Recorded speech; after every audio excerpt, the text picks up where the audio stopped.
Welcome, I'm Sulabhar Doyle, and this is the Puranic geography of Bharat-varsha.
When we reach the second canto of Srimad Bhāgavatam, some verses like the advent of Vishnu Buddha, when atheists fly invisible rockets in the sky, requires the explanation that some pastimes refer to other Kali Yugas. Further on, Srila Prabhupada mentions the different devastations and the days of Brahma. He quotes from the Skanda Purana showing a list of the 30 days of Brahma's month. Further on, Prabhupada explains there are minute differences in pastimes during different kalpas, that we exist in the Varaha Kalpa, and when Lord Brahma lusted after his own daughter, well, this was in a different kalpa. Here are several lists of Brahma's month found in the Purāṇas, and it is stated that the days are named according to prominent events within that month. In this way, the Varaha Kalpa also becomes known as the Sweta Varaha Kalpa and the Padma Kalpa. Next we encounter Srila Bhaktisiddhanta Sarasvati Goswami. He is answering a pandit's question about the origin of Sukadeva Goswami. Quote, here in the Purāṇas we find two conclusions regarding the appearance of Shukadeva. One story says that he took the form of Shuka from the Arani wood after Vyasa saw the naked Apsara Gritachi. The other story says that he was born from the womb of the wife of Vyasa. One story is from the Mahabharata, while the other stories are found in the Bhāgavatam and Skanda Puranas. This begs the question, which kalpas are described by which Puranas? And which Puranas describe the present creation? This question has also been addressed in the Puranas. Several Puranas state in their verses which kalpa they describe. Some Puranas, like the Bhagavata and Skanda, contain histories from several kalpas, while the Matsya, Skanda and Agni Puranas unanimously report a list of kalpas that each Purana describes. This has been summarized in this table. From studying all the verses from various Puranas and epics describing Kalpa, we have ascertained a list that refer to the Varaha Kalpa. Here is a quick view of the Praman evidence for that table. However, there are also many Varaha Kalpas, so to determine which Varaha Kalpa is actually ours, we need to match the dynasties of King Bharata, after whose glorious rule Bharat-varsha was named. This was achieved by analyzing the various dynastic lines leading to King Bharata in the various Puranic histories. In the next table, the genealogies of Bharata, Lord of Bharata-varsha, are compared, and compared with Purāṇas that describe the Varaha Kalpa. As I've noted, this narrows the list of Purāṇas that describe our present creation down to a few Purāṇas and Itihasas. Since I am researching the geography of Jambudvīpa and Bharat-varsha in particular, it is now useful to compare the geographical information found in the Purāṇas and compare them with the Puranic descriptions that have been deduced from Shastra to be current Kalpa manifestations. We must remember, however, that within this Kalpa there is not necessarily a flood devastation at the end of every Manu, as Srila Prabhupada has stated regarding verse Srimad Bhāgavatam 8:24-37. At the end of Manu's time there is not necessarily a devastation, but at the end of the Chakshusha Manvantara, the Supreme Personality of Godhead, by his illusory energy, wanted to show Satyavrata that effects of devastation. Srila Sridhara Swami also agrees with this opinion. The following table illustrates the different measure given to the 6 main dividing mountains of Jambudvīpa from different Purāṇas. We note that within Varaha Kalpa, all Purāṇas have given a height and width of 2,000 times 2,000 yojanas, and the length of the mountains which enter into the ocean, quote, at each end are identical. The exception is the Matsya Purana, which stipulates it has described the unusual Chakshusha flood before Vaivasta Manu. God's warning to King Satyavrata and the collecting of seeds and animals for the ark seems to have found its way into all the world's ancient legends. It is possible that the shortening of lengths of Sweta and Hema mountains down 2,000 yojanas may be a result of this pralaya. The other possibility is the Matsya Purana is describing another Vaivasvata Manu in another Kalpa. Indeed, this is actually stated in verses 69:5 of the Matsya Purana, where Lord Shiva indicates it was presently Rathantara Kalpa, and another Varaha Kalpa would follow it. This leaves us with Puranas that claim to be current and have concurring dynasties of Bharat Maharaj. Let us now look within Bharat-varsha and compare the 7 Kula-parvata mountains which identify this Varsha in these 19 Puranas and Samhita. These mountains are quoted in Skanda Purana as those dividing Bharata's 9 khaṇḍas or dvīpas, and belong to the 9 grandchildren of Bharata, and are positively identified as ranges lying within the southern portion of Asia. This first section is devoted to identifying the Praman that is relevant for the model making of Jambudvīpa and the Bharat-varsha. We can see that these 7 mountain ranges are listed in the exact same order in nearly every text, and absolutely identical within the current Varaha Kalpa Puranas. This point is important as we move into the next section, which is devoted to the geographical identity of the Bharat-varsha region. Section 2. Which Bharat-varsha? Both Western and Eastern Puranic geographers have been baffled by the multiplicity of definitions the Sanskrit term Bharat-varsha presents in the Vedic literature. To this very day, there are different experts who claim that it means the region between Sri Lanka in the south and Afghanistan and Tibet in the north. Others claim it is the continent of Eurasia. To others, the entire world. And yet to others, the entire earth is but a tiny portion of a large, flat landmass where other unknown humans live, caught up in the samsara of karma kshetra. Some scholars claim our earth is a solid, spherical Bharat-varsha, sitting on the Lavanya Samudra, the salt ocean.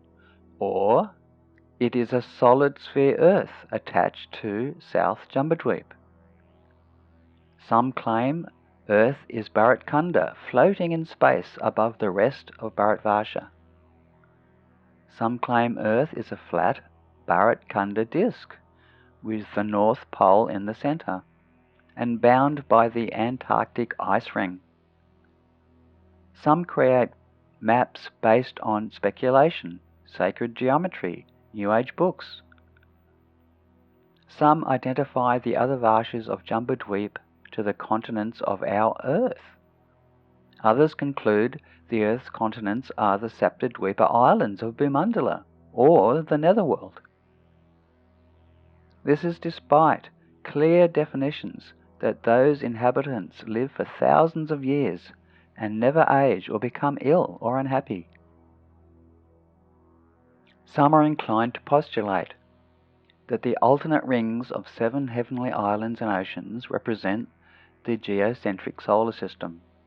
Some believe the other dvīpas of Bharata and the other dvīpas of Bhumandala simply lie in another higher unseen dimension, while others explain the difference between human observation and the Bhagavata description of Bharat-varsha is due to consciousness, karma, adhikar, and the levels of Sankhya manifestation, beginning with Atma, Ahankara, Buddhi, Mana, Kam, Vayu, Agni, Apa, and Bhumi on the cosmic tree of the universe. Even modern cosmologists are considering the universe as a hologram of reality's intrinsic information or consciousness. This brings me back to the source of bona fide information: the Srimad Bhāgavatam, the Purāṇas, the Itihasas, the Samhitas. These have been delivered by Bhagavan or his siddhas, those with perfect vision. The Bhagavatam provides 2 distinct definitions of Bharat-varsha, and this is important. One is the subcontinent of India, clearly identified by a list of Bharat-varsha's 27 mountains and 42 rivers in verse Canto 5, 19, 16 to 18. They are all found in India today, the same network of mountains and their rivers. This is further supported by the extensive lists in the Mahabharata and major Purāṇas. So why is the Bhagavatam so scant with information about the interior of Bharat-varsha? Even the 9 famous dvīpas are not mentioned. Is it because Vyasadeva has composed Bhagavatam from various kalpas? According to the Bhagavatam itself, this is the case. There is no doubt that the term Bharat-varsha has been used to describe the Indian peninsula, and Srila Prabhupada translates Bharatanam as Bharat-varsha, India. He especially puts India in brackets there. In the verse 5.17.9, the Ganga gushes all over the sides of Bharata. In this world, the branches of Ganga only flow in India. Sariputta Prabhu has also concluded in his books that the Bhagavatam has defined South Central Asia as Bharat-varsha. He suggests the Bhagavatam overlaps 4 different models: ancient India, the earth, the solar system, and the realms of the earthly heavens. In fact, the following verses and purports from the Bhagavatam which define Bharat-varsha as India include the 5th canto, chapter 19. These verses and many more like them in the other Purāṇas prove the Indian peninsula has been named Bharat-varsha since the Yuga of Lord Rishabh-dev and Bharata Maharaj himself. This is not a new political designation. This definition we also find by Lord Chaitanya, when he orders those born in Bharat Bhumi to spread the fruits of Krishna consciousness to the Jagat, the whole world. Next, however, in verse 5.17.11 of the Bhagavatam, this is the land of karma, And we know this to be true of the whole earth. Likewise, there are many purports in the Bhagavatam stating Bharat-varsha is the whole earth. Sukadeva has called the Varsha of Rishabh's kingdom Kama-setram, Bhagavatam 5.4.8. Bharatam eva varsham Kama-setram. Bharata-varsha is the only Kama-setram in the universe. The fact that Bharat-varsha as Kama-bhumi, earth, has been declared in every Purāṇa to be the only place of karmic activity is proof enough. Yet the context of Punya-bhumi Bharat-varsha being the namesake of Kama-bhumi Bharat-varsha causes much confusion. Unless one takes careful note of the context, this double meaning of the term leads to misunderstandings. It is so easy for beginners to misidentify the 9 varshas of Jambudvīpa with the 9 internal divisions of Bharat-varsha, or to identify Bharata's khaṇḍas, often called dvīpas, with the 8 auxiliary dvīpas of Jambudvīpa, or to equate the 7 saptadvīpas with the 8 upadvīpas. We can imagine reasons why Earth, the Kama-setra of Bharata, gets confused with the Indian peninsula. Both are identified with the 7 famous Kula-parvata family of mountains that divide India. Perhaps, when the Puranic geography of Earth was being handed down orally in Treta and Dwapara Yugas, while the rest of the Earth was inhabited by natives and outcast Aryans, all important histories pertained to the capital territory of the world, the Bharat Khanda of India. We can often recognize Punya-bhumi Bharat-varsha by the descriptions and measurements given in the Purāṇas, both of this Kalpa and of others. For example, the Skanda, the Vayu, the Vishnu, Markandeya, Matsya, Kurma, and Brahmanda Purāṇas all define Bharat-varsha or Bharat-khand as stretching 1,000 yojanas from south to north. Both terms are there, Kama-bhumi and the Indian subcontinent as Punya-bhumi. One Purāṇa called the Skanda is the largest of all. Thankfully, it identifies the Leela creating the 9 divisions of Bharata, otherwise not described in any other Purāṇa. It is so thorough that 72 separate kingdoms and the number of villages, towns, and beaches are listed in the territory known as Bharat-varsha. For example, thus in Bharat Khanda, 96,7,200,000 towns have been proclaimed. Thus, Kumari divided the 9 subcontinents and gave them to her nephews. So light is shown on the internal dvīpas of Bharata geography here. Similarly, the Vayu Purāṇa of our present Kalpa is the only Purāṇa to describe the islands and continents found in the Kama-kshetra oceans surrounding our Varsha. Finally, the Mahabharata of our Kalpa also has enormous details of Bharat-varsha. As Sanjaya is questioned by the blind king as to the peoples and their lands taking part in the Great War.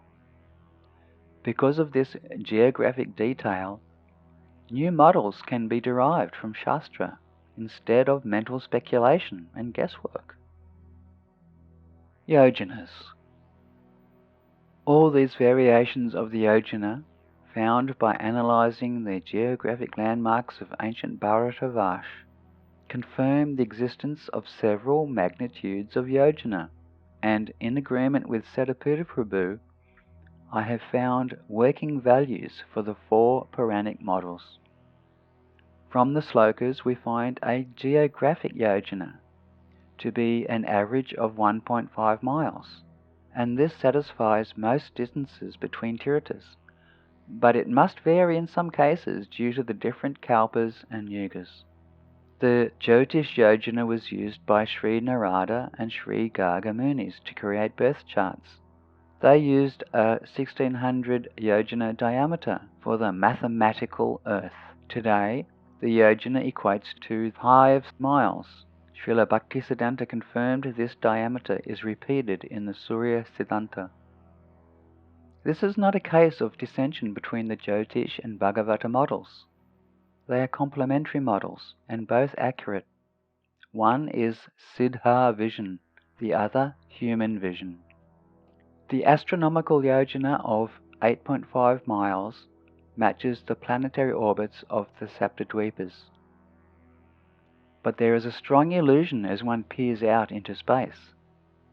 The illusion is this: the grahas, the moon, and sun all travel along flat horizontal planes, one above the other, and the stars above that. But this is not what we see. We see a sky dome. Everything has the same distance, just as if we were on the surface of a gigantic Earth sphere. The scientists make theories about what they observe. The Vedas, Acharyas, and the conscious universe are not considered. They continuously make theories of dark matter and dark energy to prop up their speculative models, but they know nothing about cosmology. The cosmic yojana is 8 miles. That is traditional, and this is used by Srila Prabhupada for Sukadev's dimensions of the universe. Ultimately, Srila Prabhupada said, neither models can be tested by mere humans, so we must take the authority of Shastra. However, the Bhagavatam doesn't actually mention 8 miles in the Sanskrit at all. There are several explanations for the differences in yojana values, including the difference in Kalpa. This should be consulted before making models of Jambudvīpa and Bharata from Puranic measurements. Another reason is the application of the yojana, whether we require geographic yojanas or Jyotish yojanas, whether they are required for the creation of Vaishnava calendars and horoscopes, altars, sacrifice yagnas, buildings, reservoirs, palaces, and whole cities were planned by Vastu using the hasta or cubit, the length of the human forearm, for construction. However, in Bharat-varsha, the size of man, the size of a cow, and the size of a barley grain all diminish during the degradation of the 4 yugas. Yet these are the 3 bases for calculation of the yojana. Remember how Lord Balaram had to shrink his bride Revati with a plough because she was born in a different yuga. She was so much taller than him. Therefore, descriptions of geographic yojanas may have differences in different histories. In this regard, we have already analyzed which Purāṇas will give the most accurate descriptions according to the Kalpa. But within Karma Bhuni Bharata, there are additional anomalies due to the difference in yugas, Yuga-bheda. Another valid reason, especially between what is written and what we see with our senses, is the theory of Sankhya, manifestation. Risharaj Das has discussed this at length in his book Mystic Universe, so there is no need to discuss this in detail here.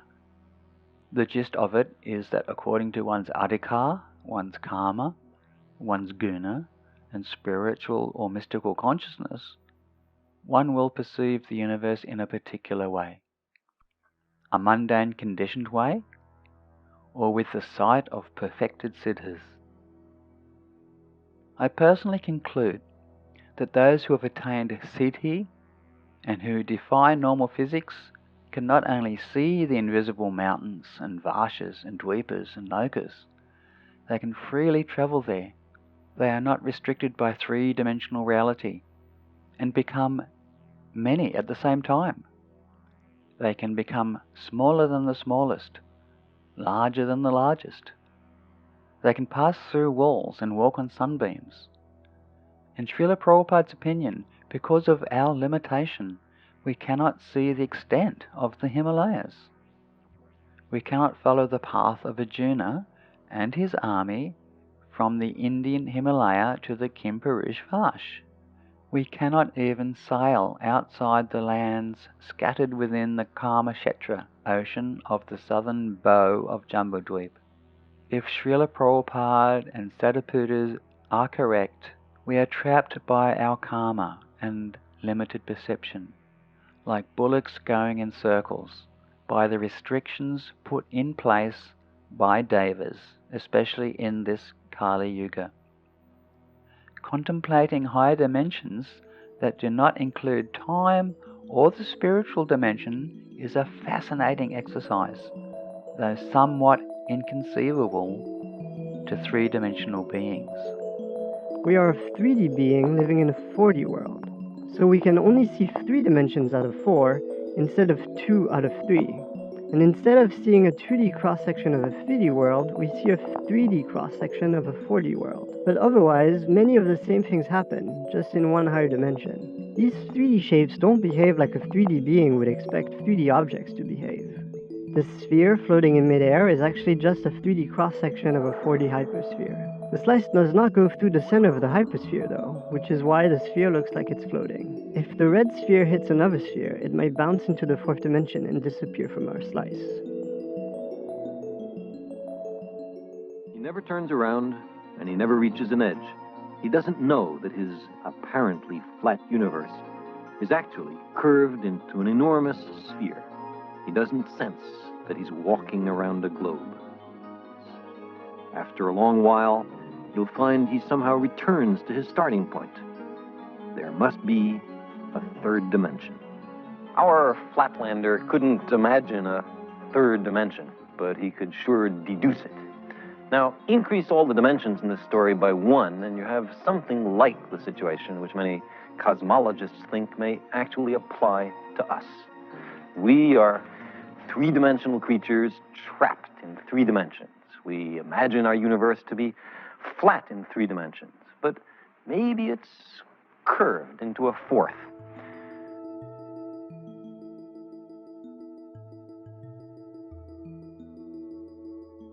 If our petal of Bharat-varsha is actually created by Brahma in 4 spatial dimensions, then as a closed dimensional realm, like a curled petal or a lotus that closes during the night, then we could travel in a straight line by foot, boat or plane and return to our point of origin, just as if the Karma Bhumi Bharat-varsha earth were a physical globe.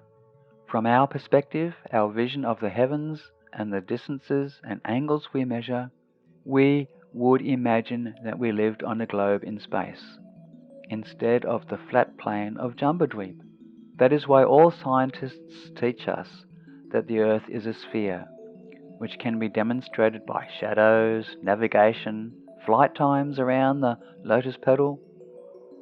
In this way, I agree with Srila Prabhupada that man did not go to the moon.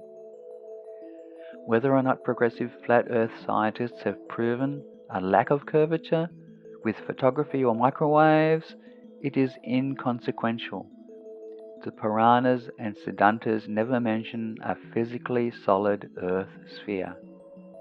This is engineered by Brahma and is genuinely discussed as an illusion in many Purāṇas before the chapters on cosmology. Instead of the modern word higher dimensional, the Nityasiddhas and Devas use the word achintya in their descriptions. They state human measurement of distances given in Shastra will remain guesswork and beyond their logic. 4-dimensional landscapes just don't behave the way 3-dimensional beings expect. Here are those quotes. In the Matsya Purana, Sutta Goswami warns, "O sages, this is the subject which confuses people, because in spite of its being visible, it still confuses people." In the Brahma Purana, Sutta Goswami warns, "Men mention their magnitude by guesswork alone. By pondering, one cannot understand things which are achintya." The Padma Purana states, "Wherever the creatures consisting of 5 elements are seen running about, men speak about their measures with reason. One should not, however, seek to understand matters that are inconceivable. I shall describe to you the island of Sudarshana. In the Vāha-purāṇa, Shiva warns, "It is not possible with logic to accomplish what is unthinkable. I therefore shall describe Jambudvīpa as it is, and the dimensions of its different regions." In the Vāya-purāṇa it is stated, "I will narrate to you only 7 islands, Surya and Chandra. Man tries to know them through logic, but logic should not be applied to know a thing which is beyond our grasp. Here logic does not work." In the Bhāgavatam, Sukha Goswami warns, "An imperfect person could not describe this material universe accurately, even after continued speculation."